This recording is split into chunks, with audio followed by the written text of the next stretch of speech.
Good morning and welcome to the Ask Weldon Show, episode 196, Networking with the Pros. Today we have some repeat call-ins, and I'm keeping the questions limited to 3 questions today.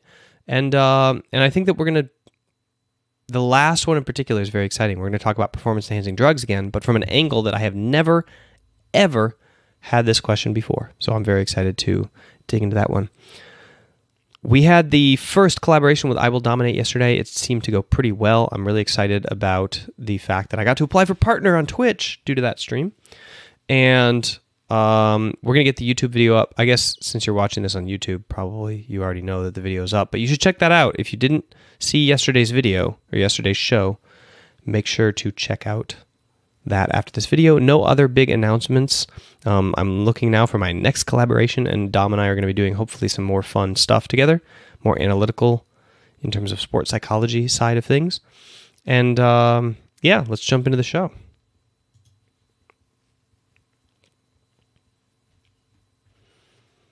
All right, today's first question comes from Greg. You'll recognize his voice, and actually he reintroduces himself, so I don't need to. And he asks about, well, I've had this question a number of times, but basically, how do you get seen by pros when you are laddering in the high levels?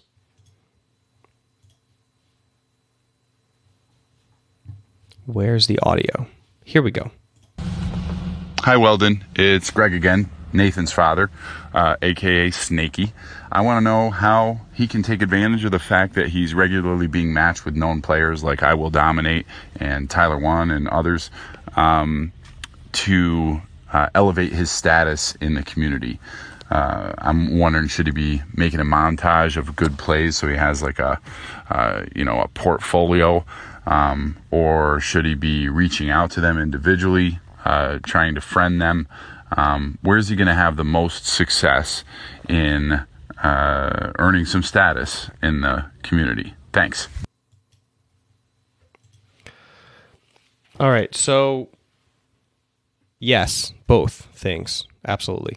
I think that the number one thing that I recommend that everybody do is to create a single video that kind of like functions as a portfolio for them that they can keep in their Twitter bio. That is probably the most important thing to do for talent scouting and for networking with pros at the high levels, is to have a Twitter. Hopefully your Twitter handle is the exact same as your in-game name. Okay, it makes it very easy to find. So people don't have to ask you for your contact information. They'll just search it when they want it. And then in the Twitter bio should be a link to that montage video, and it should say, check out my most recent montage video here, even though it's not the most recent. Like, let's say it's maybe just even a year ago. Like, just make it seem like it's updated. You can be your top tweet too pinned, but then people have to go to your profile and scroll down. And I think a lot of people go to the profile when they're scouting and just look at like the number of tweets, and then they go to tweets and replies and they scroll down, so they might not see a pinned tweet. I would put it in your actual bio. Okay, so once you have that out of the way, you have a way for like the actual scout to scout you once the pro refers you, then you're going to work on your relationships. And the same things apply here as apply to networking in real life. You be nice. You try extra hard in every game, because you never know when you're going to be playing with the smurf of a pro. You try to lead in your games. You try to have a voice. You type in that chat, and you make sure that everything that comes out is positive and, points toward the victory and is compassionate to the teammates and is teaching, and whatever it is that you want to represent of yourself, you got to be on all the time. So a little bit of your authentic self and as much polish as you can endeavor to maintain all the time when you're playing, which hopefully is a lot if you really want to go pro. And then the other thing that you should do is try to friend all of the pros, and you should do it regularly. So they're going to go through their friend lists and deny and accept a bunch of people from the ladder, on a regular basis. And by regular basis, I mean like maybe once a month. I don't mean, continuously. And so if your name's not in the pot, you're not going to be picked up for duoing. So you want to be picked up for duoing, which means you want to be friending the pros that you're playing with. And you just send them a friend request. That's it. They know what's up. That you want to duo with them, right? And that's that. And so they'll either accept it because they remember you and they liked playing with you and they think that it would be a decent duo, or they won't. So, yeah. And then when you do get the acceptance, then you want to figure out a time schedule. So figure out when they're online and when they're starting off their day, right? When they're looking for a duo partner, and message them. And then just ask politely, like, let me know if you want a duo today. But do not do this every day. In fact, I wouldn't even do it necessarily every week.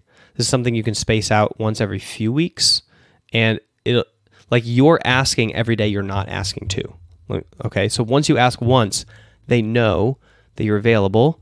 And when they see you on, they'll think of that, right? When they see you in a game, they might be like, oh, hey, let's duo now. So you don't need to bug them every day to duo. Let them make their own choices, right?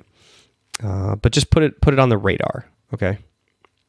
Put it on the radar. And then maybe remind them once every 4 weeks or so. All right, that's the answer to that question.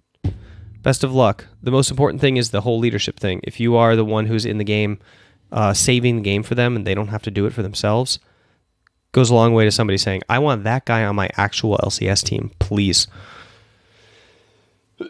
I will dominate, even though he's not a pro, these people are good people to network with because they are friends with the pros, and they're always asking also, I'm looking for a blah, blah, blah. And, if I will dominate, we'll be looking through his friend list and recommending people.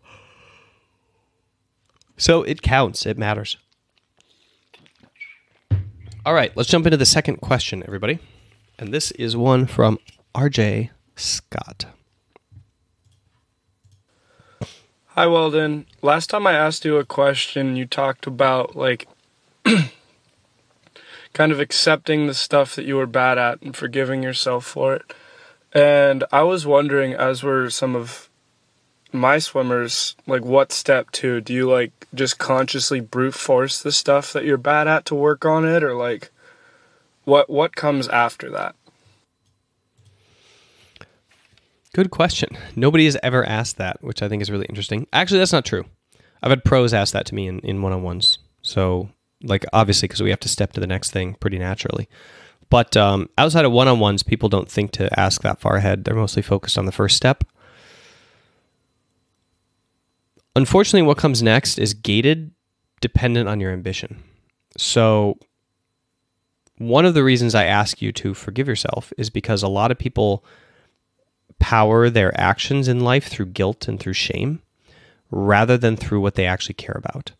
And maybe you don't care that much about going pro, and you're screwing up, and you're not training, and you're not going to, and you're not playing the game modes that will be conducive to you learning, and you're not being a meta slave, or you're not one-tricking enough to climb the ladder, and you're really mad at yourself. But you're like, okay, I'm a bad player, and I forgive myself for that.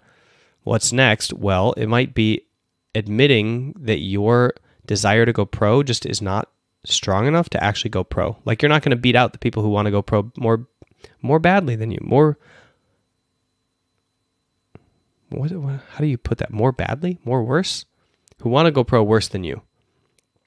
Who want to go pro more intensely than you. Your ambition just isn't there. And so I think after the steps that you mentioned comes reality check. You have to accept who you are. You have to accept that, okay, well, I forgive myself for missing the gym.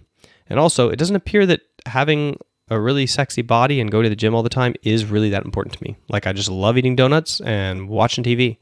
So that's just got to be okay.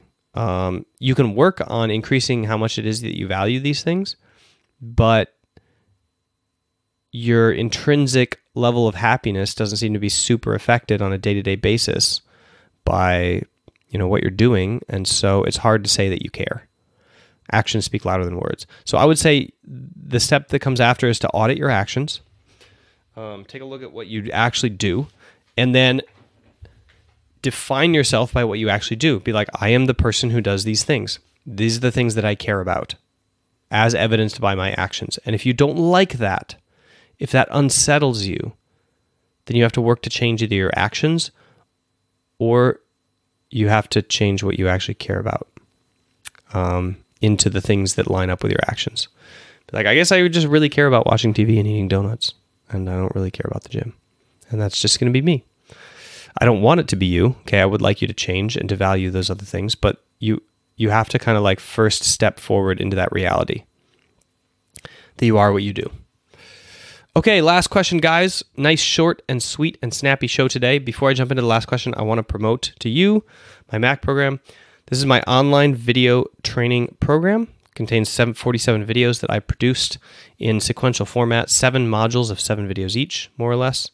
And it is what I do with pro teams. It is what I did with CLG in the first season that I worked with them, and we won Madison Square Garden in our first championship. It is what I did with TSM when I joined them, and it is what I kind of did with G2 over the year that I was working in G2, more or less.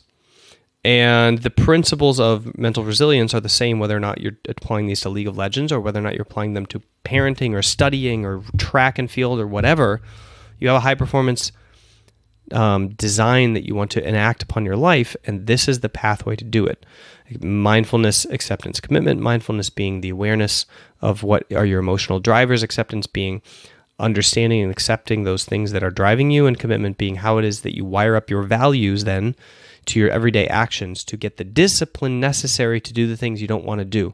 So RJ Scott, when you ask what comes after acceptance and forgiveness,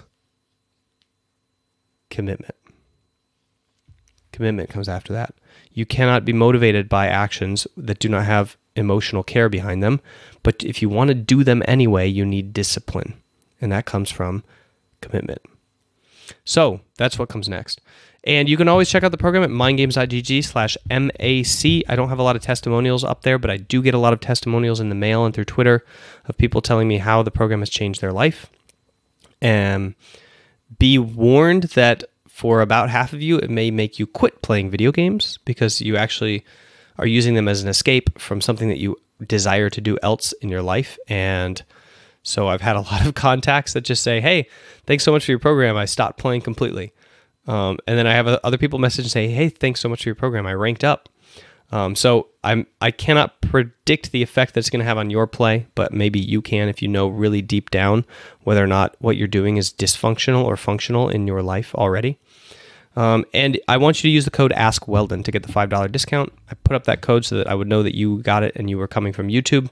Make sure to check out mindgames.gg/MAC. Use the code AskWeldon at checkout. All right, final question. Hi, Weldon. I started using ADHD prescription medication to play the game, League of Legends, and all of a sudden my elo tanked. I went from Plat 1 to Gold 3 just from playing based on dopamine and not, smart. And now I'm having trouble getting back into playing the game normally. What would you recommend? Okay, thanks for the very honest and open question. So, just to rephrase, we have somebody who is using Adderall, probably, maybe another ADHD medicine, maybe Ritalin, to try to get better at League of Legends, and it didn't work, and they want to recover their ELO. So, a couple things. First of all, I would say make where you are the new normal. So I want you to forget your previous rank, and I want you to just say, okay, this is me now, and I want to rank up. Yes, I know that you have some latent skill and some knowledge and some decision-making in there that's going to help, but let's ignore that for the time being and ignore the potential, because the gap between where you hope and expect to be and where you are is going to cause pain, unnecessary pain, and also, why wouldn't you ever flip that on its head and have it cause excitement instead?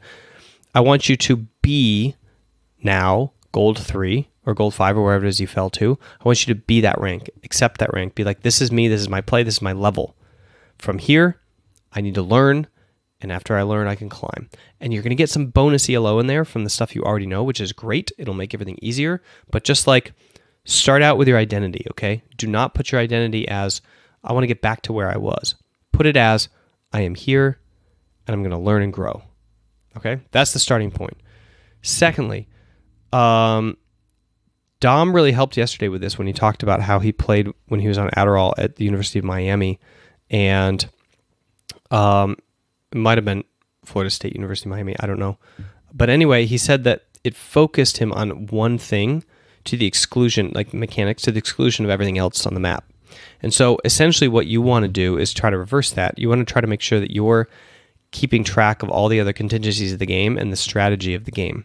So when you're in laning phase, of course, that means jungler and other person's lane positions and their wave positions and whether they're succeeding or failing in lane and whether they can roam in which direction they're going. What else is happening on the map. And after laning phase, that means movement around the map. So rotations for turrets and wave catches and whether or not waves are pushing or not. So I would emphasize the strategic aspect of the game in those ways. I found that it was quite easy to get to mid-high plat simply off of just playing the map. So if you focus completely on the map, you'll get those kind of instincts back and you'll start paying attention to those variables again, and the climb should result as well, regardless of how good you are at the champion. I was just one-tricking somebody at that point, not even meta, in order to not have to think too much about the mechanics and the trades in lane, so I could focus on just strategic map play, just doing my job in the comp until I got up to diamond, and then from there, it's more important to draft the correct champion sometimes. But yeah, that's my recommendation. Intentionally focus on the broader aspects of the game in order to widen the number of things that you're focusing on at the same time, and try to make that automatic. You want to make it so when you're looking at the minimap and you're thinking these things, you don't actually have to spend any time calculating or focusing. It just happens. And if you need help with mindfulness or kind of broadening the number of things that you're trying to hold in your brain at the same time, take longer breaks between the games and prep more. And by prep more, I mean, watch your VOD, find the 3 biggest mistakes that you made in the previous game, and think about and visualize what it is that you were doing at those times, and try to think about and visualize the correct way to do it then in the next game. Then go take a little bit of a walk, get a drink, shake it off, sit down, and very intentionally start the next game with your goals clearly in line. Okay, so don't just spam queue the next match and try to get it in there because you lost and you want to go next already. Going next instantly is one of the most harmful ways of training if you're in a rut and if you're just gliding through without much thought. So don't do that. All right, guys, that's the show for you today. Thank you so much for tuning in. I appreciate the attention, and make sure to share this with one of your friends and come to the live Twitch show at twitch.tv/mindgamesweldon if you want to check out the pre and post shows. And as always, your questions fuel this show. The show's oxygen. It's butane. It's kerosene. Is all the questions of its listeners as called in through the Anchor app, anchor.fm/Weldon Green. And I'm staring right now at the last question I have in my queue. I have one more question in my queue. So light me up, guys. Hit this up and fill up my queue of questions, or else the show literally ends tomorrow. After I answer this question, we'll be done. 197 episodes, and bam, we're out the window because you guys decided to stop calling in. Ciao.